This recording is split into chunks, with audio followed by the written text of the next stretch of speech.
In this lecture, we're importing some assets and we're setting up a really simple scene with our spaceship and some landing pads. Let's get cracking. Let's kick things off by clicking on New Project and then going through the steps of making sure we don't forget to do the right editor, Rick, because you tend to forget that a lot. Universal 3D, Core, give it a name. I'm calling mine Rocket Boost. Select the location you want to save it. Click off Connect to Unity Cloud, create project and hang around for a while it boots up. I'll pause, see you back here in a second.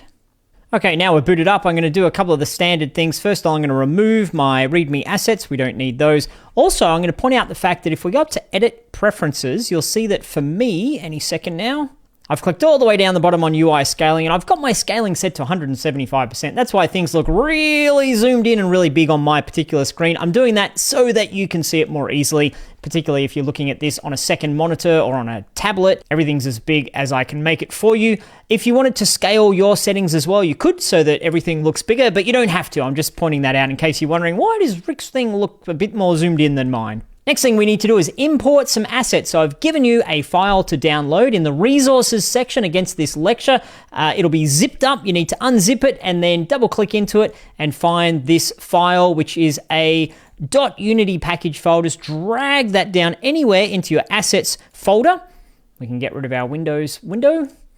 Okay, and that'll pop up this particular dialog and it'll be saying, do you want to import all these things? You can scroll through and have a look and say whether you do or don't want to import things. We're going to import them all because we're crazy. So we'll click import all these particular assets. And you can see down in your assets directory, you should have a new folder called Game Dev TV Assets. Now, these assets mostly come from our sci-fi asset pack that we've got on our website. Check that out if you want to build more using more of those assets, but we've put together a little free sample pack for you here that you can use however you so desire. If you click into models, you'll see all the models slowly loading in. If you find that any of them have this kind of pink texture, I think that's just waiting a moment before it loads, or it could be that I've made a mistake with how I packaged them up and provided them for you. If you do find that, you can click on the object and it could be something's going wonky with one of these color palettes. If you click the little selector here, maybe we can try one of the other emission things that we've got, or we can try the first one for the sci-fi palette.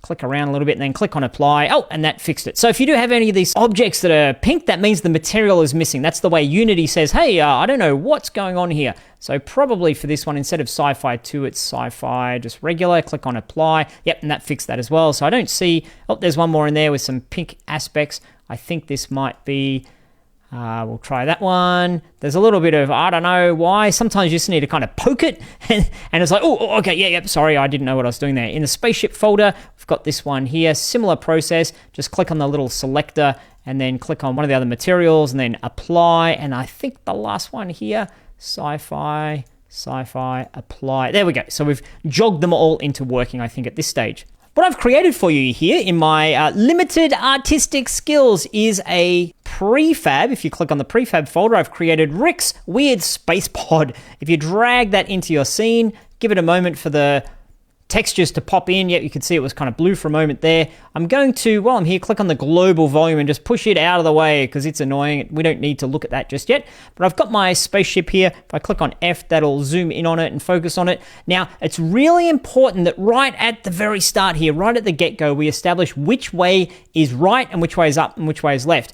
And you can see that if I rotate around, this is actually now the front of my spaceship. I know that looks like an amazing front, but this is actually the front, trust me.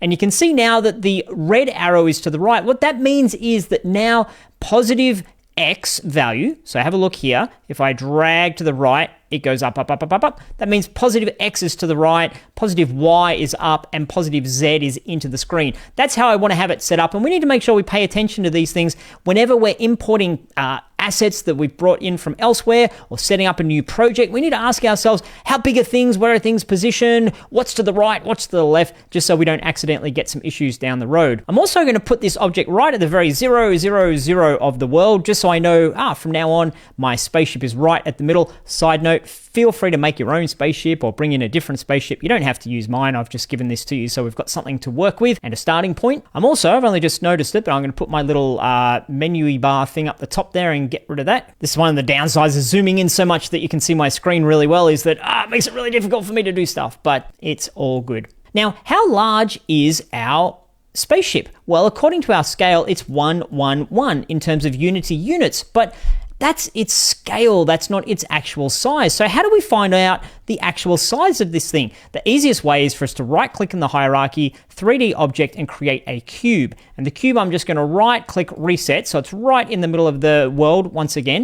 I'm going to move that to the left, move it up a little bit, so it's sitting right next to my rocket, and you can see, hang on, this one says it's 1, 1, 1, and this one says it's 1, 1, 1. What's going on there? Well, the scale of this rocket is 1 of itself. It hasn't been scaled up and it hasn't been scaled down. It's just the size it was brought in at. If we click into the prefab itself, you can see that each of these different elements has different sizes and scales and all that kind of stuff. And overall, this object is probably about 2 unity units high in the world. If I was to duplicate my cube, there we go, we've got 2 cubes. It's probably about 1.8, which coincidentally is pretty much what most games try to have as their player. They try to have a little bit of realism comparing it to meters. So if this is 2 meters high, an average human might be 1.8 meters. So 1.8 meters is a general height that is used for the player character in a lot of games. And then we build the world around that. And so you can see a unity unit is not necessarily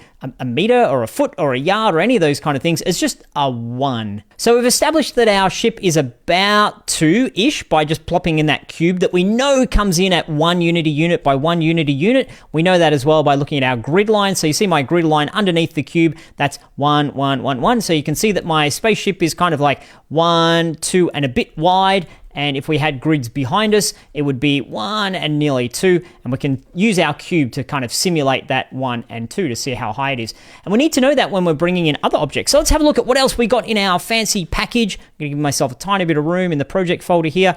We can look in the models. And in here, I've got this big old building and it's quite massive. And so you might look at that and say, whoa, whoa, whoa, that's way too massive. I don't want it that massive, which is great. You can jump into the scale and put that to 0.5, 0.5, 0.5, not a problem. We're allowed to do that with any of our assets. But the point I wanted to make here is just because an asset is a particular size doesn't mean that's the right size, doesn't mean that's the size you have to use it as. A lot of what we're going to do in this project is just drop things into the world and say, oh, you know what? I want to pretend that that's like a wall that we have to get over. So I'm just going to scale it up. And that is one of the beauties of using low poly objects. You might have heard people talk about low poly objects a lot, is that they scale really well. They're supposed to look kind of chunky like this. So if I scale it up, that looks just as normal as if it's quite small. But if you're to do that with something that's a little bit more realistic, and say a tree, and you scale it up and then the tree ends up having all these edges on it that doesn't look so good, then it might break the look of your game. But low poly games are really easy to manipulate things and copy things and duplicate things and stretch things like, oh, there's now a totally different building. That doesn't look so good, but you can scale it and stretch it and smush it a little bit and have it look totally different to how it looked before. So I'm going to delete that one. The other thing we want to do in this world is pay attention to where our ground is. And it gets a little bit confusing sometimes. I'm just going to drop in a ground for now. We might remove later on, but I'll right click. I'll do this as a cube actually, rather than doing it as a plane, because I want it to have some fatness to it, some substance. So I'll pop a cube in there.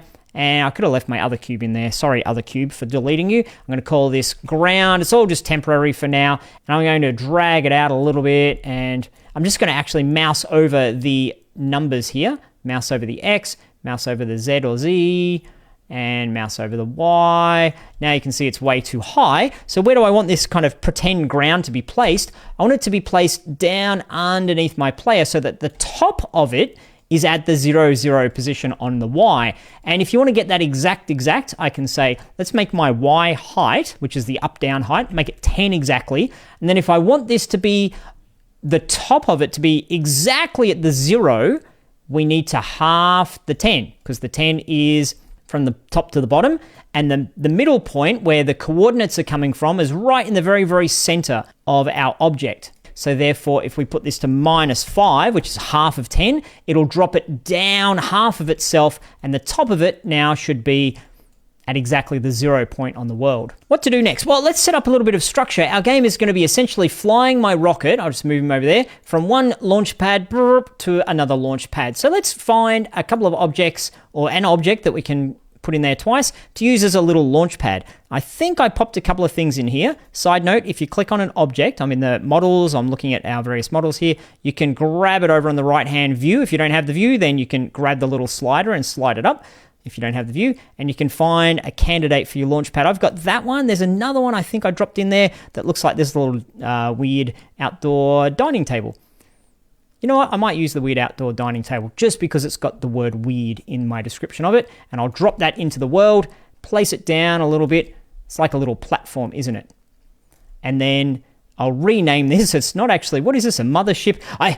Full disclosure, I just went and raided one of our asset packs and pulled out a whole bunch of little pieces that I thought would be useful for us in this project. So it's all a little bit random, but that's a great thing about using assets is we can use random stuff to full effect. Now I'm going to rename this, click on it, and then F2, I'll call this launch pad.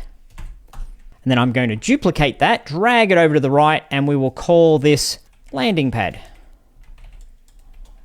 Okay, and we can play around with the colors and stuff later on. So you're going from like blue to green, but for now we'll just have blue, and our player is in the middle. I'll drag the player over to the left, and put the player generally on top of this launch pad so that we're showing the overall layout of our game. You're going to fly from there to there, and that's what we're doing in our game. The last thing we'll do is save our scene properly. It's currently called sample scene, which is not a very good name for a scene, so I'm going to jump up to File, Save As, double click in Scenes, and I'll name this Sandbox. Because we're just going to play around. That's what sandbox means, is just play around with things in here. We're not trying to make a proper level per se. Click on Save, and now we have a sandbox level. Double click on the sandbox level, and it should show somewhere. It used to show up the top, but now it's only showing in here. Sandbox, if I double click on sample scene, you can see in here, sample scene, back to sandbox. So we don't need our sample scene anymore. I'm going to click on the sample scene object down in my scenes folder, delete that, get rid of it to tidy things up. Now we just have sandbox as our scene, and we've brought in our assets, and we're good to go for the next lecture. I will see you then.